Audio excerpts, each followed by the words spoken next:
On lui avait aussi empilé des trucs sur la tête et Basile était trop foncé et du coup il a...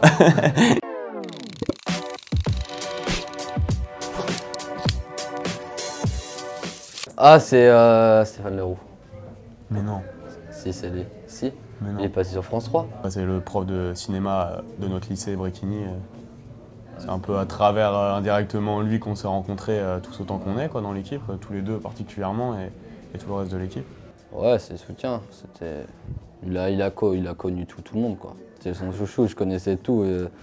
Je connaissais tout, les autres étaient largués, moi je connaissais tout, c'est tout. C'est juste là. Du coup, il y a un rapport un peu de concurrence entre lui et moi qui était marrant. Il y a grave de ça, ouais, sur ce côté où on s'est permis de mettre plein de solos et quand même de rester soudés sous le collectif Columbine. Et du coup, c'est ça. Peut-être que nos albums solo seront liés. C'est comme un peu aussi Resremer récemment qui a fait ça, quoi. Avec, ouais, ils ont fait encore plus de sons, c'est n'importe quoi, mais... C'est ça, c'est se laisser aller à sa personnalité individuelle, artistique, mais quand même garder la collectivité du projet, quoi. Ouais, créer des liens, tu sais. Nous, on a toujours aimé avoir une galaxie, tu vois, en mode... Il y a une mythologie Columbine et peu importe ce qui sera fait autour, en solo, en duo, en quoi, tout sera relié, quoi. On mettra toujours le logo. Premier rappeur, ouais, moi je pense que le premier artiste que j'ai écouté, tout petit, je me levais le matin, je demandais à ma mère de mettre le CD. Je sais plus c'était quel album exactement, ça devait être un genre de best-of, parce que rien qu'à l'époque c'était déjà connu depuis très longtemps et je lui ai fait 2-3 passes dans l'album, 2-3 références et ouais non je kiffe. Dans cette vibe c'est mon rappeur préféré. Premier rappeur, je sais pas, parce que je dirais aussi il y a Brassens. Moi je suis pas un fan de Brassens, mais tu vois, des mecs comme Brassens ou même Léo Ferré. Dans du Léo Ferré, il y a pas mal de trucs, ça ressemble à du slam ou du rap aussi. Hein. Ah mais lui c'était un loupard, tu vois, ouais, c'est ça aussi le côté, tu vois, c'était la première... Non, lui c'est Booba Senior, lui. Ouais, voilà. Ouais, le boss. Quand j'étais petit, et c'est ce que je racontais de ce film, et c'est un peu, pour résumer un peu l'esthétique Columbine, c'est que c'est une cover où il y a deux personnes qui s'embrassent et pourtant c'est interdit aux moins de 16 ans. Et tu vois, comme quoi il n'y a pas que la violence qui amène ce genre de certification, il y a aussi, tu vois, la compréhension du monde et de ce qui t'entoure. Et c'est ça aussi la poésie de Columbine, quoi. C'est que ça paraît accessible, mais derrière ça, il y a quelque chose derrière, quoi. C'est aussi ça. Il y a de la violence elle est aussi sociale, tu vois. C'est l'origine de notre nom de groupe, quoi, de Columbine, Young Elephant. C'est mon album préféré, perso, et plus précisément parce qu'il a vraiment amené l'autotune dans le rap et des références un peu musique électro, et ça mélangeait plein de genres. Il y avait un truc très... la mélancolie aussi, tu vois, et je pense que c'est une espèce de condensé parfait qui fait que ouais, c'est un album qu'on a tous les deux grave kiffé. Ça a marqué le rap, quoi, tu vois. Il m'amène. M'amène Lolo. C'est m'amène, que dire sur m'amène, c'est l'ascension fulgurante et c'est... Tout le monde aime un peu m'amène, tu vois. C'est notre frérot, quoi, c'est la star, la superstar française avec qui on a commencé, qu'on voit toujours, qui est un genre de clown fou et triste, et on le kiffe. Ah, Enin, trop drôle. Bon, je sais pas si on en a parlé. Mais... Moi j'en ai parlé parce qu'il y avait un son d'elle qui s'appelait Casal, je crois, que je trouvais ouf. Ah non, moi c'en est un autre. Putain, comme... Namek. Namek. Ouais, moi je préfère Casal, j'avoue. Ah, Namek, moi je trouvais incroyable ce son. J'ai pas écouté ce qu'elle a fait récemment, je sais pas si elle a sorti d'autres trucs. Je crois qu'elle est de Lyon. Ah ouais, c'est pas Marseille? Non, je crois que c'est de Lyon, mais il y a une vibe un peu rap marseillais. De toute façon, nous on est très friands de ça, tu vois, les musiques que tu peux péter à fond dans la caisse, et tu vois, c'est un peu cette vibe. Elle était vraiment, moi j'ai trop kiffé. Ouais. Et puis voilà, une meuf dans le rap aussi, tu vois, ça fait plaisir. Il y en a quelques-unes. Ça, beaucoup de sons, beaucoup de références, du rap qui se mélange à plein de genres, et même des sons qui s'éloignent du rap, et je sais pas, ouais, voilà, une explosion de tout ce qu'on... Je sais pas, de toute la musique qu'on a consommée, de tout ce qu'on a dans la tête. C'est introspectif et je sais pas comment je dirais, enfin, contemplatif, tu vois, aussi, sur ce qu'on vit et ce qu'on voit. Ouais, c'est un mélange entre nos 2 premiers albums un peu, dans le sens où il y a à la fois le côté hétérogène de clubbing et hyper ouvert musicalement, et le côté hyper sincère et sombre d'Enfant Terrible. Et du coup, c'est un peu un mélange de tout ça, quoi. Et ça crée Adieu bientôt. La gloire ou l'asile.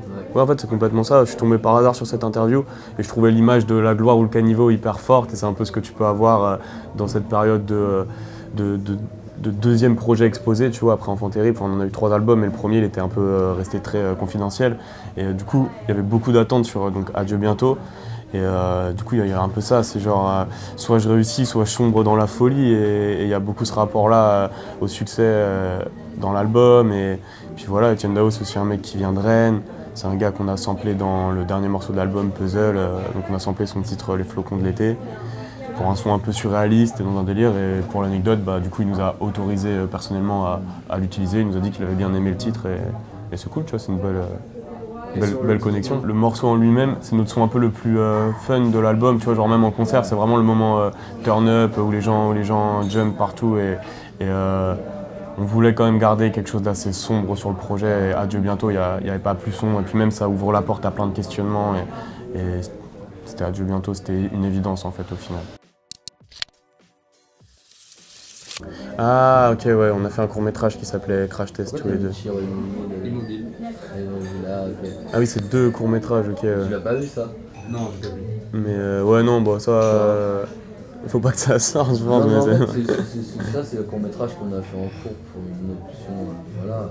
Mais je viens de te dire, c'est scolaire, tu vois. Et déjà, on n'était pas très scolaire et les peu de films que j'ai réalisés avec l'équipe en cours, c'était déjà ça sortait du système scolaire et je sentais que nous on n'était pas là pour juste faire des devoirs, tu vois, on était là pour kiffer. on avait la volonté de créer déjà, tu vois, Ouais. s'essayer une première fois à la technique en fait. Ouais, ça c'est des crash tests en fait, tu vois, genre c'est des brouillons et ouais, après on a développé vraiment les clips en équipe. Ouais, après on est parti très sur le ça. VMS où là on prenait des sons, des prods qu'on faisait tous les deux, et genre j'essayais de faire des clips avec du found footage un peu, faire des trucs un peu internet, mais tu vois c'était vraiment au tout début, tu vois, genre je te jure, il n'y avait pas beaucoup de gens qui faisaient des trucs hyper glitchés et tout, et en début on faisait un peu des trucs comme ça, et après bon, on a commencé à, quand il y avait Vicomte, on arrivait avec un produit, on voulait arriver avec un produit, tu vois, internet quoi, un produit buzz, et ça a marché, ça fait qu'on a pu faire autre chose après et faire aussi des trucs sincères. Parce que j'ai perdu mon serpent le jour de Noël. Ouais, ouais, mon serpent s'est évadé le jour de Noël et vu que je devais aller voir ma famille, j'ai dû le laisser en roue libre dans mon appart et le retrouver 3 semaines après en pensant qu'elle était morte, quoi. En fait, j'avais placé des petits bols d'eau partout dans l'appartement, tu vois, au cas où elle errait la nuit et du coup, je savais pas, en fait, je m'endormais toutes les nuits sans savoir si j'allais me faire étrangler. Mais ouais, non, elle est revenue fraîche et elle vit encore. Des histoires très intenses avec les animaux en général. Pas toujours les plus joyeuses, mais des histoires très intenses avec les animaux. Il y a Lorenzo qui n'arrive pas à gérer ses gerbilles et ses poissons rouges, mais ça c'est bail. Mais ouais, le serpent va bien. Le snake. Ça c'est parce que on s'est improvisé chasseur de pointeurs il y a longtemps dans la première coloc où on était, où on avait trouvé. Pas ça chez vous. Ouais, mauvais délire. On a trouvé c'est une pas espèce bien de de faire forum bresson, plein de mecs pas nets qui avaient l'air plus ou moins attirés par les mineurs, des trucs un peu sombres, et on leur donnait des faux rendez-vous sur le parking en bas de chez nous, et on arrivait et on leur mettait une petite pression, on rigolait un peu d'eux, tu vois, et ils partaient en courant, tu vois, et on se disait. Enfin, non, mais on criait, tu vois, on criait. On était jeunes, on jouait avec le feu, on aimait bien ça. Ouais. Et puis t'apprends aussi des choses, tu vois, t'essaies de. Ouais, parce que ça touche.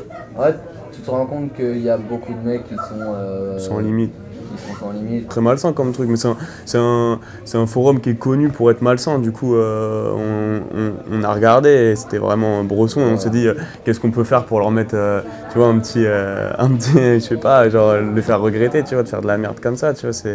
Je sais pas, c'est dégueulasse, tu vois. Lorenzo, il était là, il avait ouvert son Snapchat, il filmait ça. Et puis c'était l'éternelle blague où quand un pote s'endormait, bah, tu le mettais devant un porno et puis tu le filmais et puis tu disais voilà devant quoi il s'endort le frérot et c'est ça. On lui avait aussi empilé des trucs sur la tête et vas-y, il était trop foncé et du coup il a, il a mis 3 heures avant de s'en rendre compte. Et puis voilà quoi, genre on rigole comme on peut en équipe. Maintenant on fait les mêmes blagues dans le tourbus. Merci beaucoup les gars. Merci, c'était cool, bien vu.